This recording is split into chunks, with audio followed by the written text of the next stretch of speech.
Hei og velkommen til Lørn Oslo Innovation Week.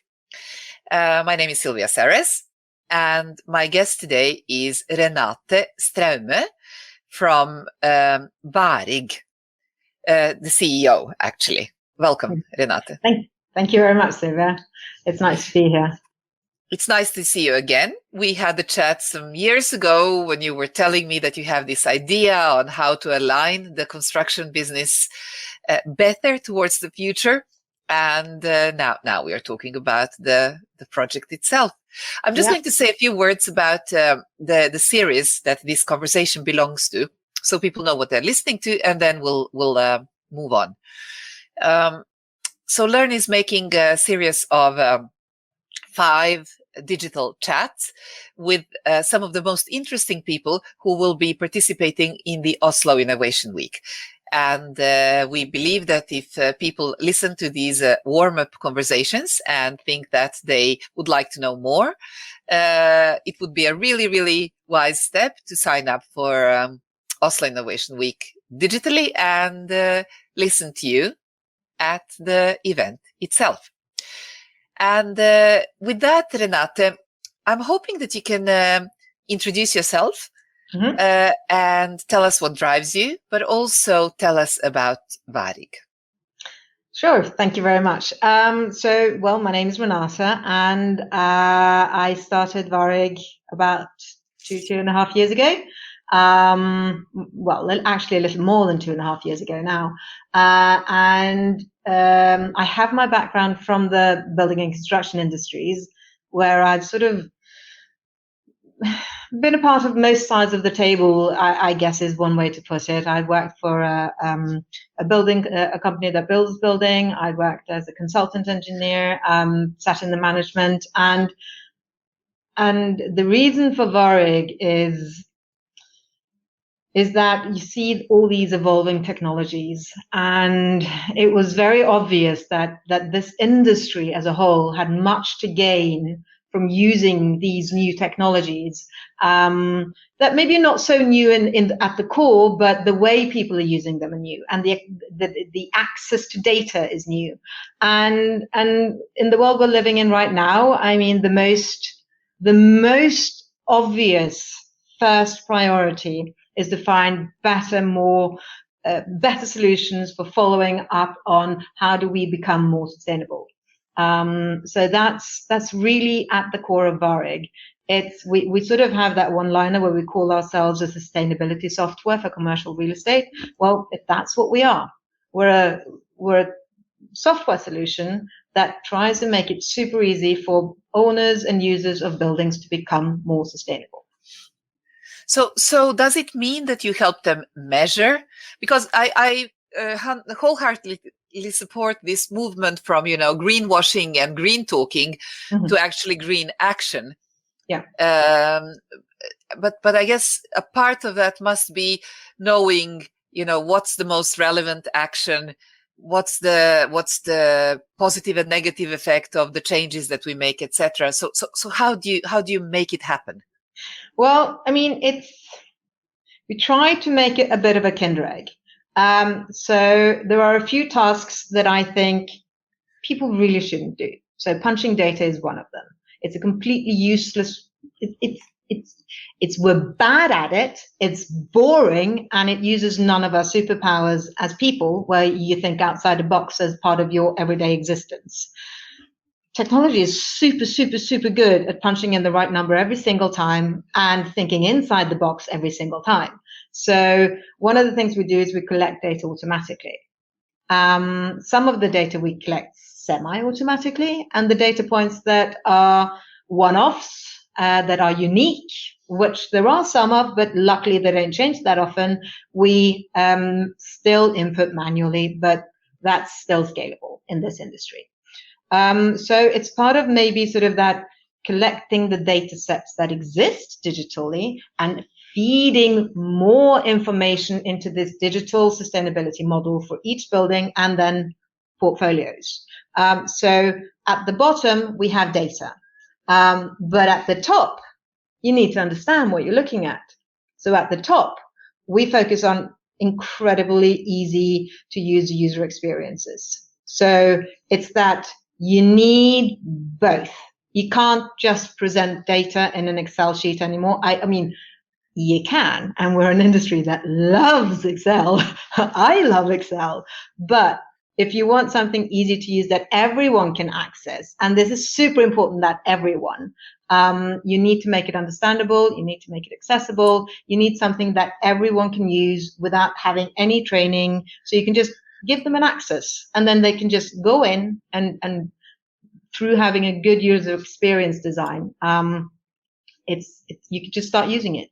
So that's more or less at the core. And the point of it all is so that you can make better decisions for your building, for your portfolio, and you can involve your tenants, the people that are using the building, they get this information as well. I mean, we have an add-on for that, but we bring it out into the building so they don't have to access it unless they're really interested.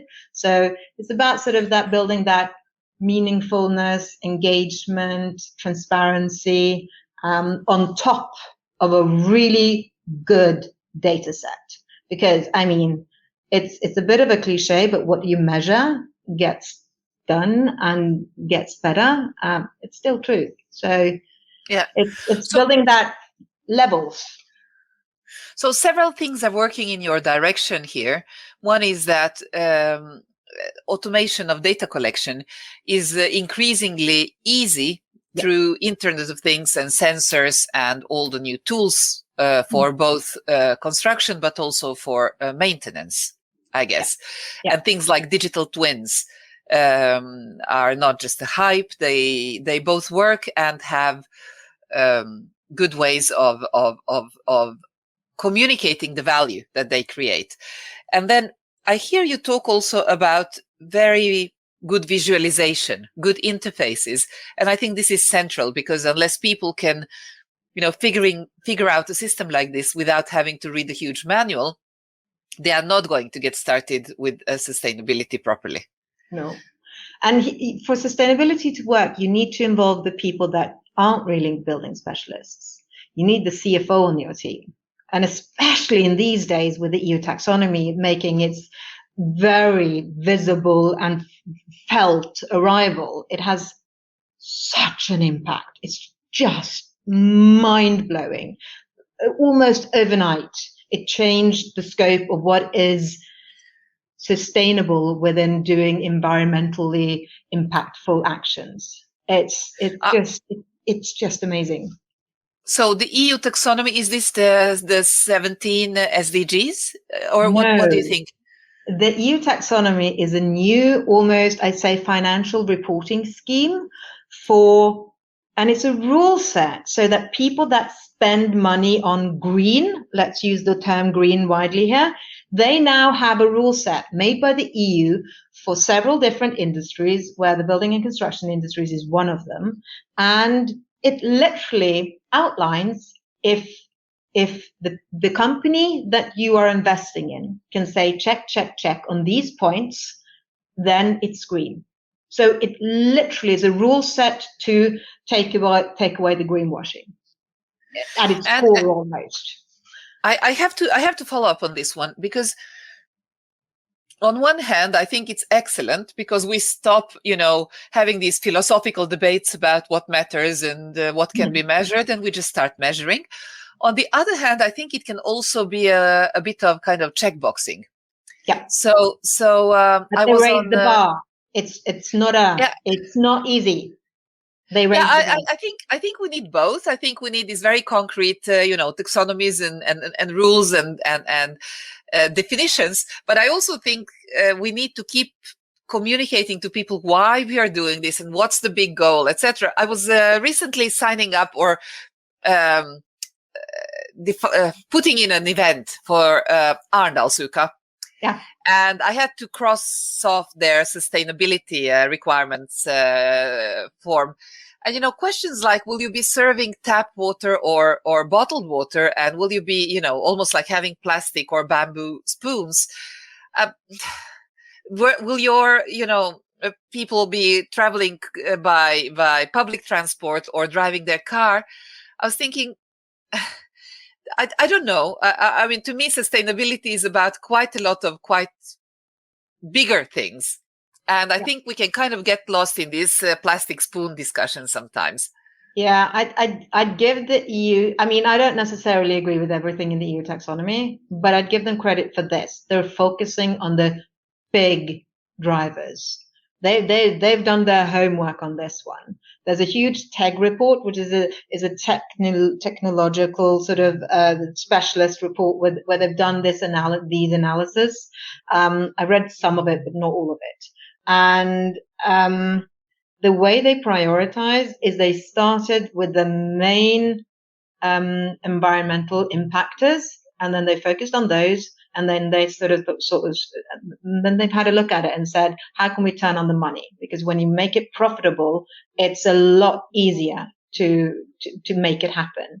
And they've, to many ways, in my mind, in many ways, they've kind of succeeded on that endeavor, because let's use a very concrete example in the building industries. A lot of companies out there, not banks as well, but a lot of private investment companies, they now have a rule set where earlier we were like, okay, what's green, are we going to do this? They now have a very clear rule set where it's actually also, they can get better terms by doing it this way. And it's well-founded in research. And they can now say, okay, either you're inside this box of EU taxonomy, or we won't spend money on your building. So if you want us to invest in this fund where you have these types of buildings, we only invest in green.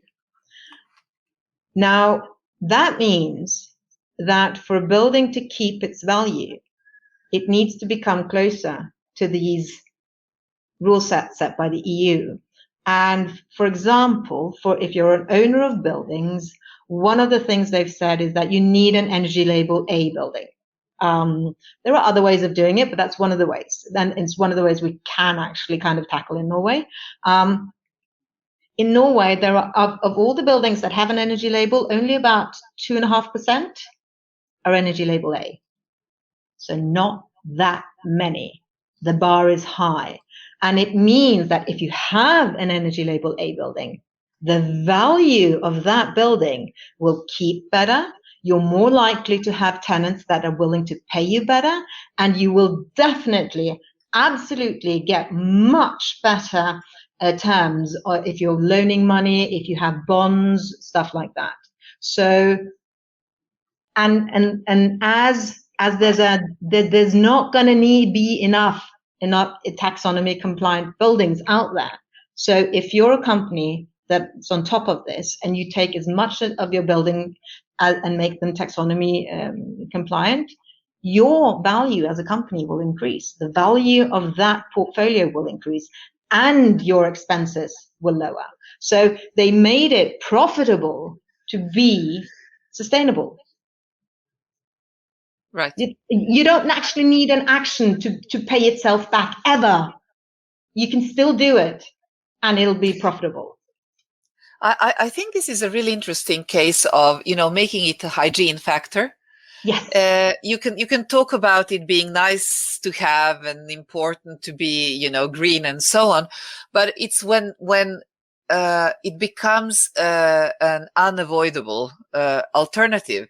Yeah. When it becomes as you say, the requirement for the money to flow in at all, then people stop debating and start doing, I guess. Yeah, and also we're just seeing the first two steps. I think the coming steps are much more sort of interesting than the current step, because at least for the building and construction industries, the current step is very much focused on risk reduction and energy consumption. And then you have a few very concrete actions that are well described that goes into where's the energy coming from. But the coming ones focus on circular economy. How can you be taxonomy compliant within circular economy? And I have not read it yet, and because I haven't been able to find it, I'm so looking forward to read that one. I think it will be a very interesting read, and I mean they're moving super fast, so I have a feeling it's gonna come our way already next year. They went from putting it out there, getting 40,000 plus feedback, and still they went ahead and made it a rule set already in April this year. So I think this is regulation that drives innovation, and I'm really impressed. Yeah. And then I want to ask you about the Norwegian opportunity in all of this. And I want to start with the story. So, and this is motivated basically by me wondering whether all the countries across the EU will actually actively follow up on this, and it has to do with financial ability to do so. We see, buildings in India collapsing, and we see, so there are parts of the world where it's still more important to just survive today, and then worry about sustainability tomorrow, rather than, so it's being able to afford to think long term, and how do we make sure that everybody will be able to participate in this revolution. And I'm thinking of the car industry about 50 years ago, and it was a new set of security and safety and basically cleanliness, so requirements that came up, quality requirements. And the American car lobby said to their politicians, that we can't do this, because if we implement all of this, we will become very uncompetitive. The interesting thing is that the Japanese car lobby said exactly the opposite thing to their regulators. So they said, we like this. We believe that we are uniquely suited to develop and deliver on these new, really much harder quality requirements. So feel free to increase the bar even further. Yeah. And the really interesting outcome of the story is, that some 20 years later, it was quite obvious that the Japanese car makers outcompeted the American car makers. So these new hard requirements are actually driving development very constructively, I think. And, they are moving us away from talking about the climate to actually doing something for the climate. And I'm just wondering, how do we make sure that everybody can participate, or what are your thoughts on making it global and universal? Good question. I think your analogy is very apt when it comes to EU taking the lead on regulation, let's say, within the climate, let's call it sphere. How do we make sure that it's not a completely European thing? This doesn't really touch upon the do you choose to eat or to build sustainably? I mean, that one I don't have a clear-cut answer for, and I think it's a really hard one to crack. But what I will say is these rule sets,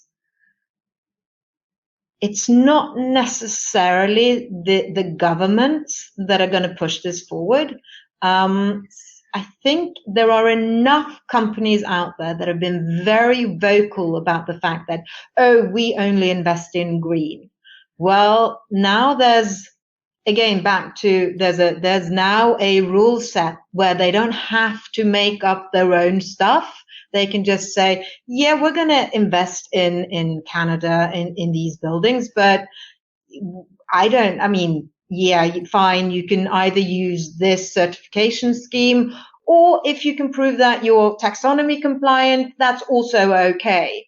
So I think that because when they invest in buildings and in other industries in Europe, they now have a very clear-cut rule set that, yes, fine, it's regulation within Europe, but it still works in the rest of the world. I said this to an Australian, it was more of a climate startup environment, and I said, I think they're just going to use this and transpose it to every investment they make and say, okay, fine, if you're compliant with this, you're good. If you can show that you're nearly compliant, fine, we'll consider it. So I think that this rule set will be so applicable to green investments that it's going to be used outside of Europe. So I kind of think the fact that Europe is moving in front of everyone else is also good for everyone else. Doesn't actually matter if it's a rule set that works in Japan. It's still applicable because you can measure it.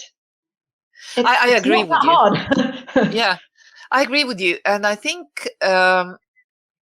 one of the advantages that EU could be using, and I'm really hoping that they will, is being able to really use the one market dynamics. So Oslo municipality has a really interesting tactics in their purchasing that I learned about recently, and I'm hoping it's correct. They say that when they have at least 3 suppliers that in their proposal to deliver something come up with a some sort of a climate or sustainability relevant solution. Let's say that transportation vehicles that they are purchasing are carbon neutral, then they make it a hygiene requirement. It's not a requirement that you get points for, for competition. It becomes a requirement that everybody has to deliver on, or you're not in the competition. Yeah. And I'm wondering, if we opened up across Europe for companies to compete with these drivers as hygiene requirements and, made the most sustainable ones win. And maybe Norway might even have some advantages there, given our, hard-won experiences in creating construction. You say that not all of our buildings are so amazingly but they're good buildings, don't get me wrong, and they are. We've been very sort of early adopters of, for example, different certification schemes, and certification schemes pave the road. So when you have really good buildings, one aspect that is quite tricky to handle here is that for not all of this is aligned between the countries. So the benchmark in Norway is much higher than the benchmark in, let's say, some other European countries. They're not the same. And that's something that I know that, for example, Green Building Association and Norsk Eiendom is working on and pushing forward for, so that the rule sets align. But I'm kind of at the stage where, okay, but just get started. I mean, if you're talking about long-term industries, look, the building industry is the definition of long-term.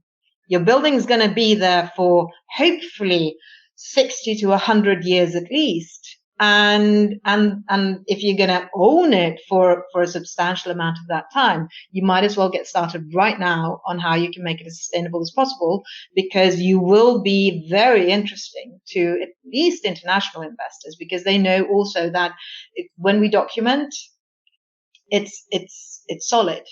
It's at least when we say it's automated data capture, it is automated data capture. And we have LHub. LHub is fairly unique to Norway and Denmark, I believe. And it's a centralized hub for collecting electricity consumption. And it's the same place that we get your data from that gives you your bill. It's still your data and you have to permit us to access it, but it gives us these opportunities where we can access huge data sets fairly easily with amazing quality. And that's kind of a good thing for us to grow up in Norway, because we can bring our technology to a certain level of maturity before we expand, and we can get that maturity fairly fast, because we don't have to make 100 connections. We can make one, And then we have access to the data, and then we can look at the data and treat the data and do exciting things with the data. And that's, I think it gives us, even in this world with regulatory push, and in this world where the buildings in Norway are quite good, it's also the fact that they're willing to listen, they're willing to try. It's kind of a good place to be young in some ways. In other ways, there are some challenges with that, because there are no big, uniform, sort of very, very, very narrow market niches. They're there, they're just not that big. Like in America, you can survive alone for a long time by selling to office buildings larger than 1,000 square meters, with only offices. You can't survive on those buildings alone in Norway. So you have to broaden out. You have to grow up faster, but it also means you're scalable faster. So I mean, that's where we're at now. We're expanding into Sweden, just double checking that, okay, it's fairly similar to Norway, but there are some differences. And I'm really looking forward to sort of starting to explore Germany and the UK. But yeah, let's see what they say. We've started talking to them. Very cool. Listen, we talked a lot about the big picture and the regulatory drives behind the solutions for climate. But if we now change perspective and put ourselves in shoes of an owner of a medium-sized company, be it construction or something else, infrastructure, logistics, transportation, or even a service company that also needs to think about sustainability. What's your advice? How do they get started, and how do they at least realize that even though they won't get to their final target in 1 year, that they're moving in the right direction? Well, I talked to a few people that are in those shoes lately, and I think some of the things they did are actually very clever. They focused on their big drivers. So if you're a transportation company, okay, start with your trucks. So what's your big impact? So maybe start there. That's maybe number one, and it's the obvious one. But if you don't, I mean, let's say you're a consultancy, or you're a company that don't really have that big an impact in your main sort of revenue generating business, then I think, I mean, I've said this a few times, and I still believe it to this day. I come back to the buildings being a very hands-on opportunity. You can do something that doesn't necessarily require you to make cultural changes with all your people. You can put in an extra fraction in your waste sorting. You can see, okay, how can we make sure that we use this building in the most sustainable way? Make sure that, okay, if you're going to have to work over Christmas, please all work on the second floor. I know that's not your normal office space, but then we can shut down the rest of the building and save so much CO2, because we can reduce the power consumption. The cleaning people don't need to clean those floors every day. We can save on consumption of cleaning products. We can make sure that when the hours that they use are also reduced. I mean, it's cost effective as well. But the most, I think, if you're going to be working over Christmas, it's a bit of a hassle to have to change your seat. So cost alone, it ain't enough. But you're more willing to do it if it's because, okay, it's actually measurably good for the environment as well, and it's actually a bit of a wasteful thing not to explore that very concrete action that you can take, and it really is measurable how much you take. So focus on the actionable, the measurable, and the material. So not just don't focus on. Maybe I don't know. Yeah, I mean, it's quick. It's fast to become a bit fluffy sometimes, and just take it down to something you can do. And then if it's not maybe the smartest thing, at least you've done something and you've discovered the smartest thing, and you can do that as well. You don't have to do the right thing the first time. You're allowed to do more. Yeah. And I also think that this is as you say, this is a marathon, not a sprint. So this is a learning path that we are all on, and nobody's expected to get it right the first year and the first time. But the other thing, sorry, go ahead. No, I was just about to say, in this sense, it is actually relevant. We did a sort of research a period for Varig right at the beginning, where we went out and we had some hypotheses that we wanted to explore, but we also went out broader to see if we missed something. And some of the people that we talked to were tenants of the buildings. And we were like, oh, what's hard about sustainability and blah, blah, blah, blah, blah. And they were like, okay, well, in our everyday life, we're at work to make sure that the office is a good place to work was one person's task. The other person had she was